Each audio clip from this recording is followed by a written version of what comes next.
And what's up, everybody? I'm back with another video game review, and today we've got a shorter game review, DS game that I played. It's the Phineas and Ferb on the DS, released back in some point in time during the DS's lifespan, because I don't ever... Sorry.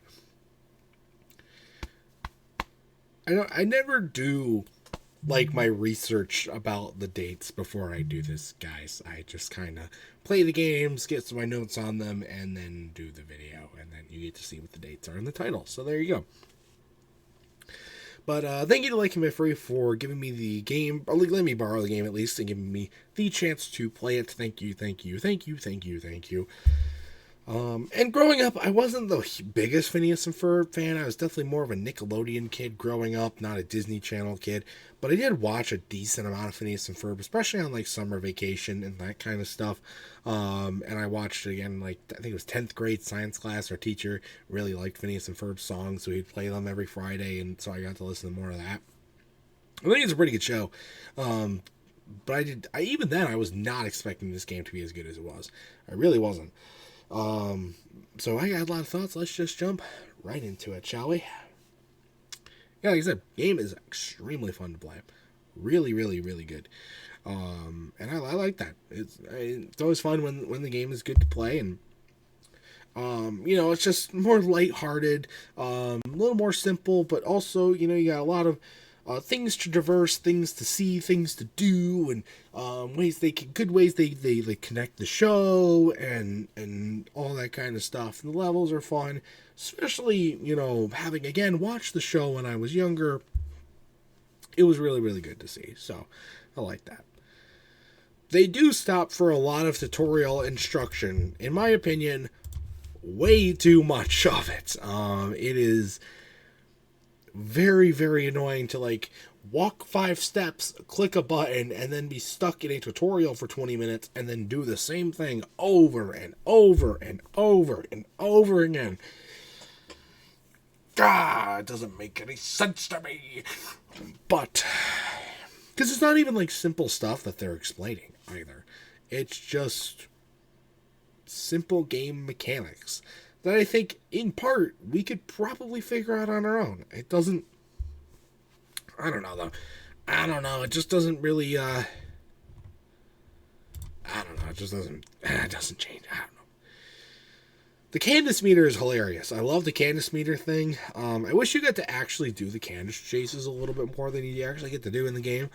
But they're funny. The Candace meters is a cool, funny addition. It's a good way to keep... and again, connecting to the show, and that kind of thing, pulling some references from it. That's a good way that they did it here. And like I said before, there's a lot to do in this game. Maybe a little too much.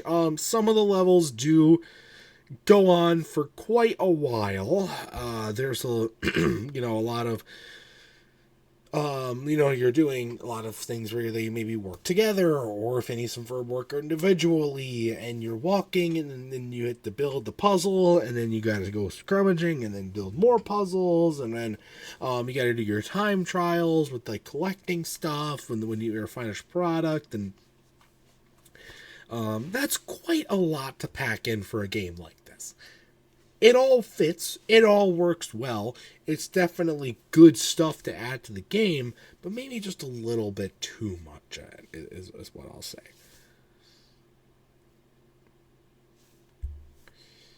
I do want to say, though, it's really cool that we get to play as both Phineas and Ferb.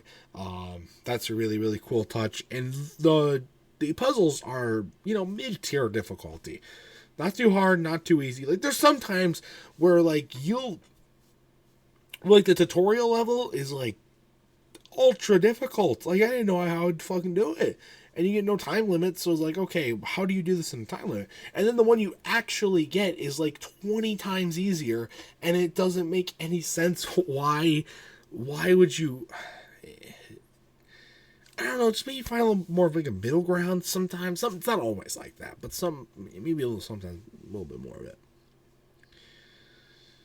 And like I said before, there's a lot of good references to the show. And that's always good. I like seeing the references to the show and all that good stuff. So I like that.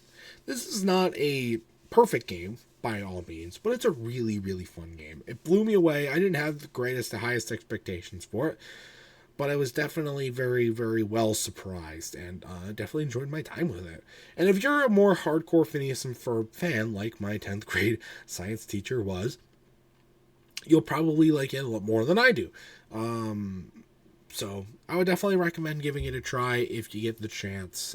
It's a really fun game. So, and now my final score for Phineas and Ferb on the DS. I'm gonna give this one a good 8 out of 10. It's close to a 9 out of 10, but it's not perfect, and it's not like super high quality either. Hence why I do have to notch it down just a little bit more than I really want to, but it's what you gotta do when you're a game reviewer. So anyways, that's gonna do it for this review. If you have ever played Phineas and Ferb on the DS, I'd love to know your thoughts about it in the comment section down below. And that's going to do it for this review as well, so stay tuned for much more amazing content, including more game reviews, other awesome stuff. Until next time, see you guys later. Goodbye.